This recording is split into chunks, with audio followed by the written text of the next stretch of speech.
ವೈರಾಗ್ಯನಿಧಿ ಅಕ್ಕ ಮಹಾದೇವಿ ತಾಯಿಯವರು ಹೇಳ್ತಾ ಇದ್ದಾರೆ, ಯಾವಾಗ ಯಾವ ಸಂದರ್ಭ ಅಂತಂದರೆ ಕೌಶಿಕ ಮಹಾರಾಜನ ಅರಮನೆಯನ್ನು ತೊರೆದು ಮಹಾದೇವಿ ಬೆತ್ತಲೆಯಾಗಿ ಹೊರಗಡೆ ಬಂದಾಗ ಗುರುಲಿಂಗ ದೇವರ ಮಠಕ್ಕೆ ಬರ್ತಾರೆ. ಗುರುಲಿಂಗ ದೇವರ ಮಠಕ್ಕೆ ಬರ್ತಾರೆ. ಮನಸ್ಸು ಹೇಳ್ತದ, ಇಲ್ಲಿವರೆಗೂ ಕೂಡ ಕಷ್ಟಪಟ್ಟಿದ್ದು ಸಾಕು, ಆದರೆ ಈಗ ತಾಯಿ ತಂದೆ ಹೇಳಿದ ಮಾತು ಕೇಳಿಕೊಂಡು ಸುಮ್ಮನೆ ವಾಪಸ್ ಮನೆಗೆ ಹೋಗಿ ನೀನು ಅವರು ನೋಡಿದ ಗಂಡನನ್ನು ಮಾಡಿಕೊಂಡು ಚೆನ್ನಾಗಿ ಬದುಕು ಅಂಥೇಳಿ ಮನಸ್ಸು ಹೇಳ್ತದೆ. ಆದರೆ ವಿವೇಕ ಜಾಗೃತ ಮಾಡ್ತದ. ಒಂದು ಸಲ ಮನೆಯಿಂದ ಹೊರಗೆ ಬಂದು ತಂದೆ ತಾಯಿ ಬಂಧು ಬಳಗದ ವ್ಯಾಮೋಹವನ್ನು ಕಳೆದುಕೊಂಡು ಹೊರಗೆ ಬಂದ ನಂತರ ಮತ್ತೆ ಮರಳಿ ಹೋಗಿ ಆ ಬಂಧನದಲ್ಲಿ ಸಿಲುಕಿಕೊಳ್ಳಬೇಡ ಅಂಥೇಳಿ ವಿವೇಕ ಹೇಳ್ತದೆ. ವಿವೇಕದ ಜಾಗೃತದ ಮಾತನ್ನು ಮಹಾದೇವಿ ಕೇಳಿಕೊಂಡು ಗುರುಲಿಂಗ ದೇವರ ಹತ್ರ ಬರ್ತಾಳೆ. ಬಂದು ಗುರುಲಿಂಗ ದೇವರಿಗೆ ನಮಸ್ಕಾರ ಮಾಡ್ತಾರೆ. ನಮಸ್ಕಾರವನ್ನು ಮಾಡಿದಾಗ ವಯಸ್ಸಾಗಿರುವಂತಹ ಗುರುಲಿಂಗ ದೇವರು, ಯಾರಮ್ಮ ನೀನು ಅಂತ ಕೇಳ್ತಾರೆ. ಯಾಕೆ ಗುರುಗಳೇ, ನಿಮ್ಮ ಮಗಳು ನಿಮಗೆ ಪರಿಚಯ ಆಗಲಿಲ್ವೇ, ಗುರ್ತ ಹಿಡಿಲಿಲ್ವೇ ನೀವು ನಿಮ್ಮ ಮಗಳನ್ನು ಅಂತ ಕೇಳ್ತಾರೆ.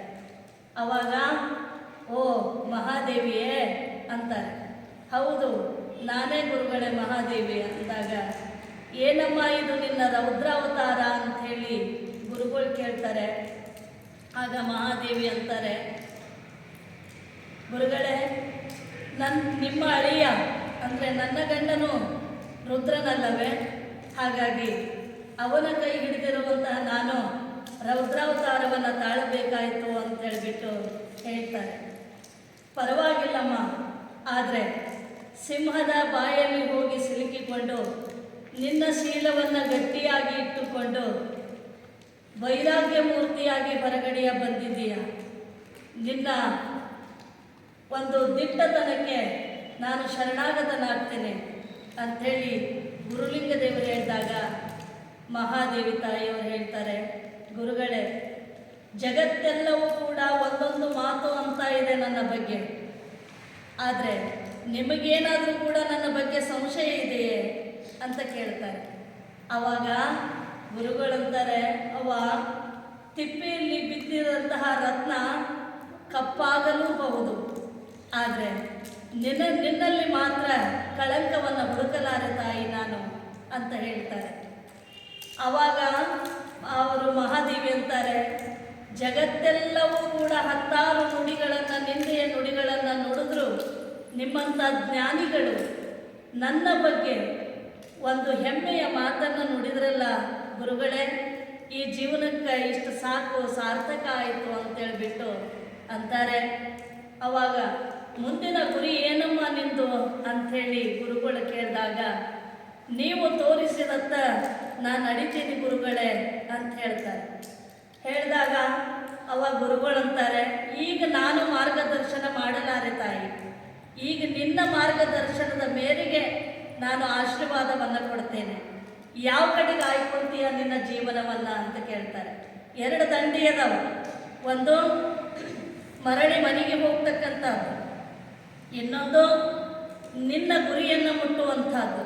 ಈಗ ನೀನು ಯಾವುದನ್ನು ಆಯ್ಕೆ ಮಾಡಿಕೊಡ್ತೀಯ ಅಂದಾಗ ಅಲ್ಲಿವರೆಗೂ ಕೂಡ ಎಲ್ಲ ಶರಣರ ವಚನಗಳನ್ನು ಓದಿರುವಂತಹ ಮಹಾದೇವಿ ತಾಯಿ ಅಪ್ಪ ಗುರು ಬಸವಣ್ಣನವರನ್ನು ಕಾಣಬೇಕು ಅನ್ನುವಂತಹ ಹಂಬಲ, ಆ ಒಂದು ಹಂಬಲದ ತವಕದಲ್ಲಿ ಚನ್ನಮಲ್ಲಿಕಾರ್ಜುನನ ಕಾಣಬೇಕು ಅನ್ನುವಂತಹ ತವಕ, ಇವೆಲ್ಲವೂ ಕೂಡ ಕೂಡಿ ಮಹಾದೇವಿ ಅಂತಾರೆ, ಗುರುಗಳೇ, ಇನ್ನು ಮುಂದೆ ನಾನು ಮನೆಗೆ ಹೋಗಲಾರೆ, ಲೌಕಿಕರ ಭೌತಿಕದ ಮನೆಗೆ ನಾನು ಹೋಗಲಾರೆ, ಹಾಗಾದರೆ ಎಲ್ಲಿಗೆ ಹೋಗ್ತೀಯಮ್ಮ ಅಂದಾಗ ನಾನು ಅಪ್ಪ ಗುರು ಬಸವಣ್ಣನವರನ್ನು ಕಾಣಲಿಕ್ಕೆ ಕಲ್ಯಾಣಕ್ಕೆ ಹೋಗುತ್ತೇನೆ ಇಲ್ಲ ತಾಯಿ, ಅದು ಬಹಳ ಕಠಿಣ.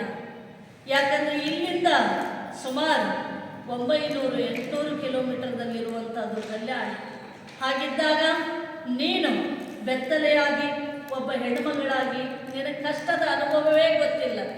ನೀನು ಏನಂದ್ರೆ ಒಬ್ಬಳೇ ಮಗಳು, ರತ್ನಪಡಿ ವ್ಯಾಪಾರಸ್ಥರ ಏಕೈಕ ಮಗಳು, ಸುಖದ ಸುಪ್ಪತ್ತಿಗೆಯಲ್ಲಿ ಮಲಗಿದಂಥವಳು. ಇವತ್ತಿನ ದಿವಸ ನೀನು ನಡೆದುಕೊಂಡು ಅಷ್ಟು ದೂರ ಹೋಗಬೇಕು ಅಂತೇಳಂತಂದರೆ ಅದು ಸಾಧ್ಯ ಇಲ್ಲ ತಾಯಿ, ಕಾಡಾರಣ್ಯದಲ್ಲಿ. ಅದಕ್ಕೆ ನೋಡು ಅಂತ ಹೇಳ್ತಾರೆ. ಇಲ್ಲ ಗುರುಗಳೇ, ನೀವು ಆಶೀರ್ವಾದ ಮಾಡಿದ್ರಿ ಅಂತಂದ್ರೆ ನಾ ಎಂಥ ಕಷ್ಟವನ್ನಾದರೂ ಕೂಡ ಎದುರಿಸಿ ಆ ಗುರಿಯನ್ನು ಮುಟ್ಟಬಲ್ಲೆ, ನೀವು ಆಶೀರ್ವಾದ ಮಾಡಿ ಅಂತ ಹೇಳ್ತಾರೆ. ಆವಾಗ ಆಯಿತು, ಹಾಗಾದ್ರೆ ನಿನ್ನ ದಿಟ್ಟತನ, ನಿನ್ನ ಛಲದ ಮುಂದೆ ನಾ ಸೋತೆ ತಾಯಿ, ಹೋಗಿ ಬಾ ಅಂತೇಳಿ ಹೇಳ್ತಾರೆ.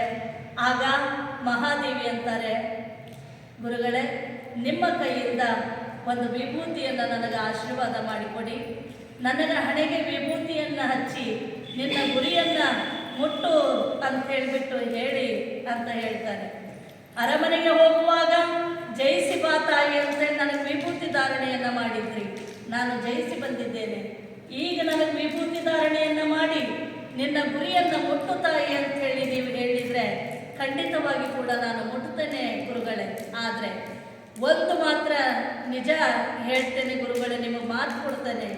ನಾನು ನಿಮ್ಮ ಮಂಡೆಗೆ ಹೂವತ್ತಯ್ಯನಲ್ಲದೆ ಹುಲ್ಲ ತಾರೇನು ಅಂತಕ್ಕಂಥ ಮಾತನ್ನು ಹೇಳ್ತಾರೆ. ಅಂದರೆ ನಿಮಗೆ ಕೀರ್ತಿಯನ್ನು ತರ್ತೇನೆ ಹೊರತು ಆದರೆ ಅಪಕೀರ್ತಿಯನ್ನು ತರಲಾರೆ ಅನ್ನುವಂತಹ ಭಾಷೆಯನ್ನು ಗುರುಗಳಿಗೆ ಮಹಾದೇವಿ ಕೊಡ್ತಾರೆ. ಆಗ ಗುರುಗಳ ಕಣ್ಣಲ್ಲಿ ಆನಂದ ಬಾಷ್ಪ ಹೋಗ್ತವೆ. ಆಗ ಗುರುಗಳು ಹೇಳ್ತಾರೆ, ನನಗಿನ್ನೇನು ಬೇಕು ತಾಯಿ, ಒಬ್ಬ ಆದರ್ಶ ಶಿಷ್ಯನಾಗಿರ್ತಕ್ಕಂಥವನು ನಿಮಗೆ ನಾ ಕೀರ್ತಿ ತರ್ತಾನೆ, ಅಪಕೀರ್ತಿಯನ್ನು ತರೋದಿಲ್ಲ ಅನ್ನುವಂತಹ ಮಾತನ್ನು ನಾವು ಛಲದಿಂದ ಕೊಟ್ಟಾಗ ಆ ಗುರು ಎನ್ನುವಂತಹ ತಾಯಿಗೆ ಅದೇ ಸಾರ್ಥಕ ಆಯಿತು ತಾಯಿ. ಅದಕ್ಕಾಗಿ ಹೋಗಿ ಬಾ ಮಗಳೇ, ನಿನಗೆ ಒಳ್ಳೆಯದಾಗಲಿ, ಶುಭವಾಗಲಿ ಅಂತ ಹೇಳಿ ಕಳಿಸಿಕೊಟ್ಟಾಗ ಮಠದಿಂದ ಮಹಾದೇವಿ ಹೊರಗಡೆ ಬರಬೇಕು. ಆವಾಗ ತಾಯಿ ತಂದೆ ಕೈಯಲ್ಲಿ ಸೀರೆಯನ್ನು ಹಿಡಿದುಕೊಂಡು ಓಡಿ ಬರ್ತಾರೆ. ಯಾರೋ ಹೇಳ್ತಾರೆ ಬೆತ್ತಲೆಯಾಗಿ ಹೊರಟಿದ್ದಾರೆ ಅಂಥೇಳಿ. ಆಗ ತೆಗೆದುಕೊಂಡು ಓಡಿ ಬರ್ತಾರೆ. ಮಹಾದೇವಿಯನ್ನು ಬಂದು ಅಪ್ಪಿಕೊಂಡು ಅಳುತ್ತಾರೆ. ಬಾ ತಾಯಿ, ಇಲ್ಲಿವರೆಗೂ ಕಷ್ಟಪಟ್ಟಿದ್ದು ಸಾಕು, ಇದ್ರೆ 3 ಜನ ಕೂಡಿ ಮನೆಯಲ್ಲಿರೋಣ, ಸತ್ರೆ 3 ಜನ ಕೂಡಿ ಸಾಯೋಣ. ನಮಗೆ ಅಪರೂಪಕ್ಕೆ ಹುಟ್ಟಿರುವಂತಹ ಮಗಳು ನೀನು, ಅದಕ್ಕಾಗಿ ನಮ್ಮನ್ನು ತೊರೆದು ಎಲ್ಲಿ ಹೋಗಬೇಡ, ನಿನ್ನನ್ನು ಆಗಲಿ ನೋಡು, ನಿಮ್ಮಪ್ಪ ಹೇಗೆ ಬಡವಾಗಿದ್ದಾನೆ, ನೋಡು ನಾ ಹೇಗಾಗಿದ್ದೀನಿ ಅಂತ ಹೇಳಿಬಿಟ್ಟು ನಾವು ಹುಚ್ಚರಾಗಿದ್ದೇವೆ ಮಗಳೇ. ನೀ ಬಂದ್ರೆ ಮರಳಿ ನಮ್ಮ ಮನೆ ತುಂಬುತ್ತಾ ಇದೆ, ಬಾ ತಾಯಿ ಅಂತ ಹೇಳಿಬಿಟ್ಟಂದಾಗ ಇಲ್ಲವ, ನಾನು ಮರಳಿ ಬರೋದಿಲ್ಲ, ನಾನು ಕಲ್ಯಾಣವೆಂಬ ತವರು ಮನೆಗೆ ನಾವು ಹೊರಟಿದ್ದೇನೆ ಅಂತ ಹೇಳ್ತಾರೆ. ಆವಾಗ ಎಲ್ಲಿ ಉಳಿತೀಯ, ಎಲ್ಲಿ ಮಲಗ್ತೀಯ ಅಂತ ಕೇಳಿದಾಗ ನಿಮಗೆಲ್ಲರಿಗೂ ಗೊತ್ತು, ಹಸಿವಾದಡೆ ಭಿಕ್ಷಾನ್ನಗಳುಂಟು, ತೃಷೆಯಾದಡೆ ಕೆರೆಹಳ್ಳ ಬಾವಿಗಳುಂಟು, ಶಯನಕ್ಕೆ ಹಾಳು ದೇಗುಲುಗಳುಂಟು, ಆತ್ಮಸಂಗಾತಕ್ಕೆ ಚನ್ನಮಲ್ಲಿಕಾರ್ಜುನ ನೀನೆನ್ನಗುಂಟು. ಅವ್ವ ನಾನು ಹಸಿವಾಗುವ ಭಿಕ್ಷೆ ಬೇಡ ಉಡ್ತೇನೆ, ನೀರಡಿಕೆ ಆಯ್ತಂದ್ರೆ ಕೆರೆ ಹಳ್ಳಗಳು ಇರ್ತವೆ ಕುಡಿತೀನಿ, ಮಲಗಲಿಕ್ಕೆ ಎಲ್ಲೋ ಹಾಳು ದೇವಸ್ಥಾನ ಇರ್ತವೆ ಮಲಗ್ತೀನಿ, ಆತ್ಮಸಂಗಾತಕ್ಕೆ ಚನ್ನಮಲ್ಲಿಕಾರ್ಜುನ ಅದಾನೆ, ನೀ ಏನು ಹೆದರಬೇಡ ಅಂತೇಳ್ಬಿಟ್ಟು ಹೇಳ್ತಾರೆ. ಹೋದ್ರು ಹೋಗುವಲ್ಲಿ ನನ್ನ ಮಾತು ಕೇಳ್ತಾ ಇಲ್ಲ ನೀನು, ಆದರೆ ಈ ಸೀರೆಯನ್ನು ಇದು ಹೋದ್ರು ಹೋಗುವಲ್ಲಿ ವಾಪಸ್ ನೀ ಬಾ ಅನ್ನೋ ಮಾತನ್ನು ಹೇಳ್ತಾರೆ. ಕಲ್ಯಾಣ ಮುಟ್ಟಿ ವಾಪಸ್ ಬಾ ಅಂತೇಳಿ, ವಾಪಸ್ ಬಾ ಅಂದಾಗ ಈ ವಚನವನ್ನು ಮಹಾದೇವಿ ಹೇಳ್ತಾರೆ. ಏನಂತ, ಹೋದೆ ನಾ ಊರಿಗೆ ಇದ್ದೆ ನಾನಲ್ಲಿ, ಹೋದರೆ ಮರಳಿದ್ದ ಬಾರೇನವ ತಾಯಿ. ಅವ್ವ ನಾನು ಹೋಗಿಂದ ಬರ್ತೇನೆ ಅಂತ ವಾಪಸ್ ನಿನಗೆ ಮಾತು ಕೊಡಲ್ಲ ತಾಯಿ. ಯಾಕಂದ್ರೆ ನೀನು ಹೇಗೆ ಗಂಡನ ಮನೆಗೆ ಬಂದಿದೆಯೋ, ನೀನು ಹೇಗೆ ವಾಪಸ್ ತವರು ಮನೆಗೆ ನೀನು ವಾಪಸ್ ಹೋಗ್ಲಿಲ್ವೋ, ಹಾಗೆ ನಾನು ಕೂಡ ನನ್ನ ಗಂಡನ ಮನೆಗೆ ಹೊರಟೇನೆ ತಾಯಿ. ಏನ್ರಿ, ಎಲ್ಲಿಗೆ ಹೊರಟೇನೆ ನಾನು? ನನ್ನ ಗಂಡನ ಮನೆಗೆ ಹೊರಟಿದ್ದೇನೆ. ಹೋದಡೆ ಮರಳಿದ್ದ ಬಾರೇನವ ತಾಯೇ. ಯಾಕೆ ಬರಂಗಿಲ್ಲ ಅಂದ್ರೆ ನನಗೂ 5 ಭಾವದಿರದಾರಮ್ಮ. ಎಷ್ಟು ಜನ ಅದರ? 5 ಜನ ಭಾವದಿರದಾರ. 5 ಜನ ಭಾವದಿರದಾರ ಅಂದ್ರೆ ಅವ್ರ ಜೊತೆಗೆ 5 ಜನ ನೆಗೆಂಡರು ಇದಾರಲ್ಲ, ಹೌದಲ್ರಿ? ನೆಗೆಂಡರು ಇದಾರ. ಮತ್ತು ಅಷ್ಟೇ ಅಲ್ಲ, ಇವರು 50 ಕೂಡಿ 8 ಜನ ಆದ್ರೆ 10 ಜನ ಆದ್ರು ಇವ್ರು ಇಷ್ಟೂರು ಕೂಡಿ ನನ್ನನ್ನು ಬೈತಾರವ ತಾಯಿ, ನನಗೆ ಭಾಳ ಕಷ್ಟ ಕೊಡ್ತಾರ. ಅಂಥದ್ರೊಳಗೆ ನಾನು ಜಯಿಸ್ಬೇಕಲ್ಲಿ, ನಿಮಗೆ ಕೀರ್ತಿ ತರಬೇಕು, ಅದಕ್ಕಾಗಿ ನಾನು ಮರಳಿ ಬರಲಾರೆ ತಾಯಿ ಅಂತಾರೆ. ಯಾರು ಇವರು 50 ಇದ್ರೇನು ಅವರಿಗೆ ಭಾವದಿರು ನೆಗೆವಣ್ಣರು ಇದ್ರೇನು? ಇಲ್ಲ. ಯಾರಿವರು ಅಂದ್ರೆ ಪಂಚೇಂದ್ರಿಯಗಳು. ಏನ್ರಿ? ಪಂಚೇಂದ್ರಿಯಗಳು ಅಂತಕ್ಕಂಥವು ಯಾವ್ಯಾವು? ಕಣ್ಣು, ಕಿವಿ, ಮೂಗು, ನಾಲಿಗೆ, ಚರ್ಮ. ಭಾಳ ಕೊಡಬಾರ್ದ ಕಾಟವನ್ನು ಕೊಡ್ತವೆ. ಏನ್ರಿ? ಕಣ್ಣನ್ನು ಕೂಡಿ ಭಾಳ ಕೊಡಬಲ್ಲ ಇವರು, ಅಷ್ಟು ಇದು ತ್ರಾಸ ಕೊಡ್ತಾರೆ ನನಗೆ. ಇವರಷ್ಟ ಇದ್ರು ಚಲೋ, ಇವ್ರ ಜೊತೆಗೆ ನೆಗೆಂಡರಮ್ಮ ನನಗೆ. ಯಾರವ್ರು ನೆಗೆಂಡರು? ಶಬ್ದ, ಸ್ಪರ್ಶ, ರೂಪ, ರಸ, ಗಂಧ. ಏನ್ರಿ? ಇವ್ರ ಜೊತೆಗೆ ಅದಾವ. ಕಣ್ಣಿಗೆ ರೂಪ, ಕಿವಿಗೆ ಬೇಗ ಹೇಳ್ರಲ್ಲ, ಕಿವಿಗೆ ಶಬ್ದ, ನಾಲಿಗೆಗೆ ರುಚಿ, ಚರ್ಮಕ್ಕೆ ಸ್ಪರ್ಶ. ಹೌದಲ್ರಿ? ಹೀಗೆಲ್ಲ ಇವರು ಜೊತೆಯಾಗಿದಾರವ ಈ ನೆಗೆಂಡರಲ್ಲ. ಅವ್ರ ಜೊತೆಗೆ ಇವರು ಅದಾರ. ಇವ್ರ ಕಾಟ ತಡೆಯುವಾಗ ಇವರು ಜೊತೆಗೆ ಸೇರಿ ನನಗೆ ಬೈತಾರವ, ನಾ ಹೆಂಗೆ ಬರಲಿ ವಾಪಸ್? ಇಲ್ಲ, ಬರಲ್ಲವ ಅಂತೇಳಿ ಅನ್ನುವಂಥ ಮಾತು. ಇವ್ರನ್ನೆಲ್ಲರನ್ನೂ ಗೆಲ್ಲಿಬೇಕಾದ್ರೆ ನಾನು ನನ್ನ ಗಂಡನ ಜೊತೆಗಾಗಬೇಕು ತಾಯಿ. ಯಾಕೆ ಅಂದರೆ ಒಬ್ಬ ಹೆಣ್ಮಗಳಿಗೆ ಮನೆಯವರೆಲ್ಲರೂ ತೆಗೆದಿದ್ರು ಕೂಡ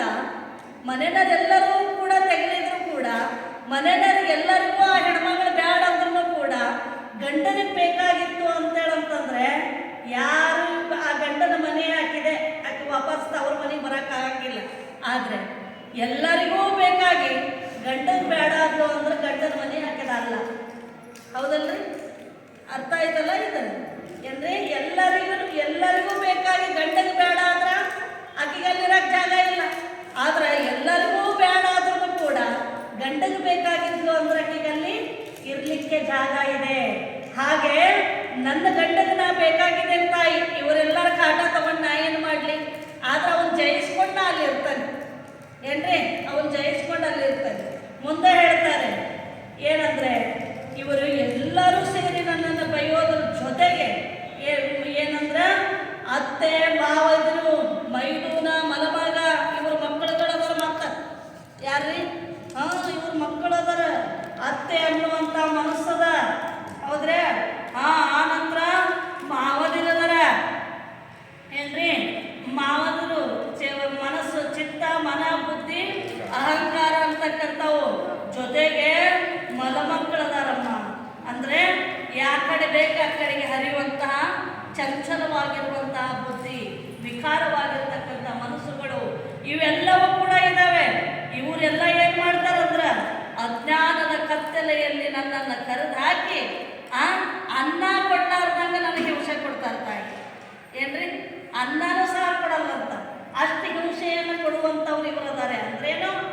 ಒಂದೊಂದು ಸಲ ಊಟ ಮಾಡ್ಲಾಕೂ ಮನಸ್ಸಿಲ್ದಂಗೆ ಇವೆಲ್ಲ ಕಾಟ ಕೊಡ್ತಾವೆ. ಹೌದಲ್ರಿ? ಮನಸ್ಸು ಸರಿ ಇಲ್ಲ, ಉಣ್ಣಂಗಿಲ್ಲ ಅಂತಿರ್ತಾರೆ ನೋಡ್ರಿ. ಏನ್ರಿ? ಮನಸ್ಸು ಸರಿ ಇಲ್ಲ, ಇವತ್ತು ಬೇಡನ ಅನ್ಸಕತ್ತ ಊಟ ಅನ್ನೋದಾಗಲಿ, ಏನೇನೋ ಒಟ್ಟಿನಲ್ಲಿ ಮನಸ್ಸಿಗೆ ಬೇಜಾರಾಗೈತಿ ಅನ್ನೋದಾಗಲಿ, ಹಿಂಗೆಲ್ಲ ಇರ್ತಾವಲ್ಲ. ಅಂದರೆ ಅನ್ನ ಸಹ ಊಟ ಮಾಡಕ್ಕೆ ಕೊಡಲಾರ್ದಂಗೆ ಇವರೆಲ್ಲ ಕಾಟ ಕೊಡ್ತಾರೆ.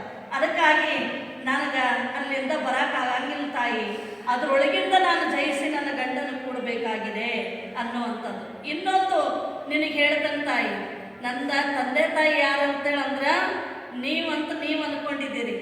ಆದರೆ ಅಲ್ಲವ, ನನ್ನ ತಂದೆ ತಾಯಿ ಶರಣ ಬಂಧುಗಳದಾರ. ಏನ್ರಿ?